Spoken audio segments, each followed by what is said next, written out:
Thanks, Deputy Speaker. And look, the good news is that the Albanese Labor government is absolutely committed to fostering innovation and productivity and value-added enterprise and job creation and self-sufficiency and resilience in Australia. We're absolutely committed to doing that. We went to the election promising to introduce the National Reconstruction Fund as one of the tools by which that would be achieved, and here we are inside the first 12 months. And we're getting on with our job. We need to create the means to foster all of those things if we want Australia to become more resilient and more self-sufficient. And we learned through the pandemic just how important that is, and it'll only get more important in the years ahead. But it's also necessary if we want to take on the challenges that face us, like climate change. We need a shift to renewable energy. With greater storage and energy efficiency measures.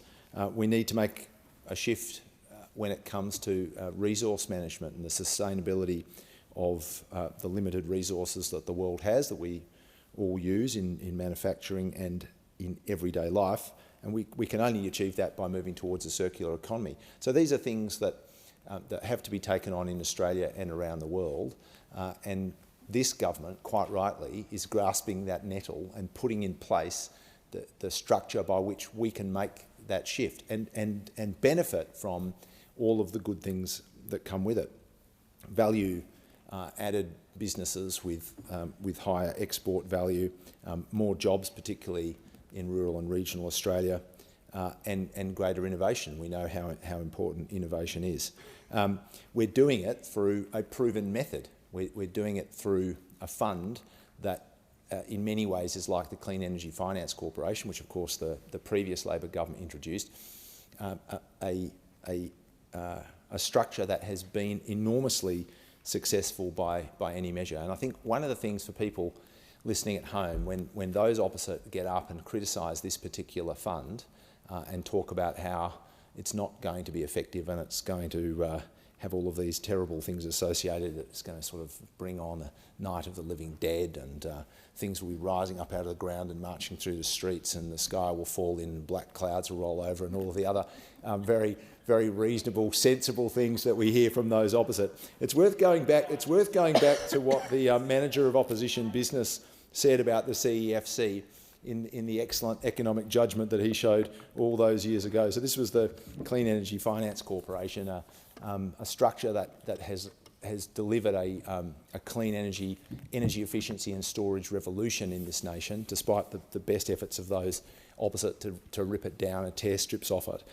The Manager of Opposition Business said, "I predict this investment of $10 billion of taxpayers' money is going to turn out very, very badly. I predict that taxpayers are not going to see a good return on the $10 billion which this government has presumed to invest on their behalf in a range of speculative and unproven technologies.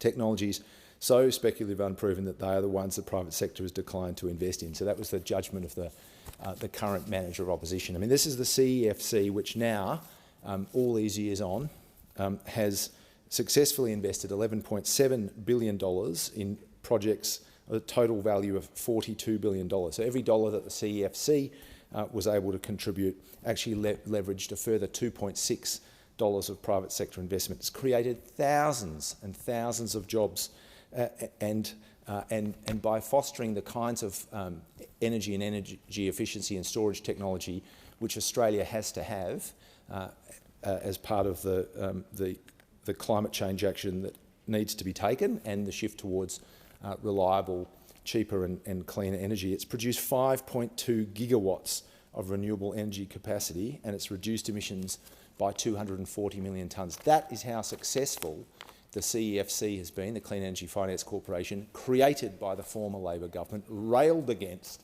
by all those opposite who still try to pretend that it wasn't effective. And the joke when you hear those opposite talking about the sort of the financial rigour or the financial quality of the CEFC and the National Reconstruction Fund that follows in its path has to be seen in the context of the things that they did in government. I mean, at one point they actually tried to reduce the return that is required under the CEFC because actually they wanted to use the CEFC to fund things that they knew would not deliver an acceptable financial return. They wanted to use it to invest in things that weren't even clean energy. So anyone listening at home should take the comments of those opposite about the Clean Energy Finance Corporation and therefore the National Reconstruction Fund with a little bit of reflection on history.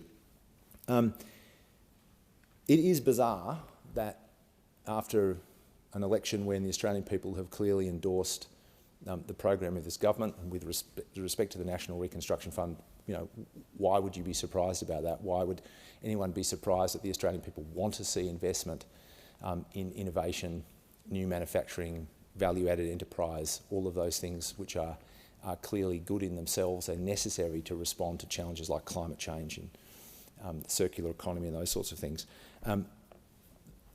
Those opposite have said no to that in the way that they've said no to housing reform, investment in affordable public housing, that they've said no to climate change action, they've said no to energy price relief. That I can't think of anything notable so far that they have said yes to. I mean, you would think that there is a limit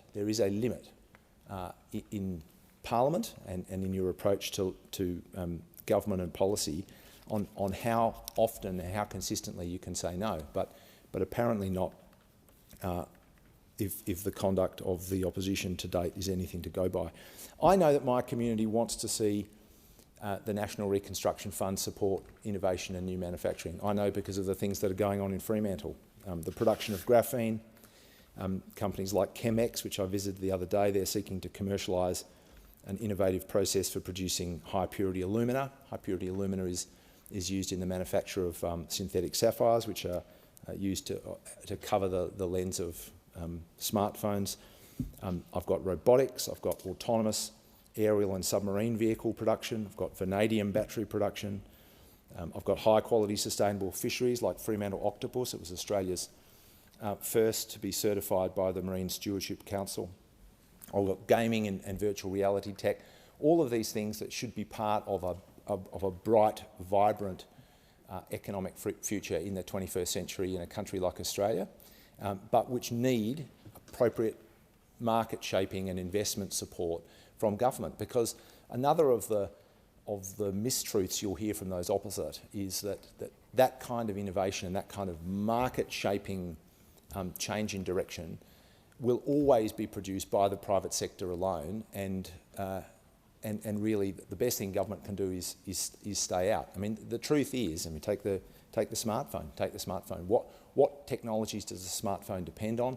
The internet, GPS, touchscreen technology, all things that were developed by government, all things that were actually produced through research that was government supported or government undertaken. And that is actually true in many, many areas, in biotechnology, nanotechnology, solar cell development, as I said, the internet, Wi-Fi, which Australia had a role in, pharmaceutical breakthroughs. All of these things generally begin with publicly funded research and development. And it's absolutely right that we are prepared through a properly structured means like the National Reconstruction Fund, that we try to kickstart and lean into all of the changes that should be the basis of a high-tech, sophisticated, resilient manufacturing future in Australia. So I'm very glad, along with my colleagues, to support the National Reconstruction Fund. Its basis is rock solid. It is shaped in the way that the CEFC was established, and that has been enormously successful. It's identified 7 pretty clear and I would say to some degree kind of obvious areas of focus: value-added resources, value-added agriculture, transport, medical science, renewables and low-emission technologies, defence.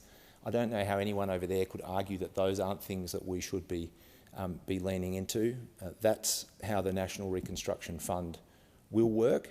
It will catalyse sophisticated manufacturing and innovation in this country, and it will do it through a proper and rigorous investment structure. So I'm very glad to support it. It's what the Australian community voted for last May, and I guess we just kind of keep holding on for the day at some point in the future when those opposite after 9 years of saying no and doing nothing in government, and now 9 months of saying no to everything in opposition in the term of this parliament, come in here and surprise us and say yes, but I won't be holding my breath.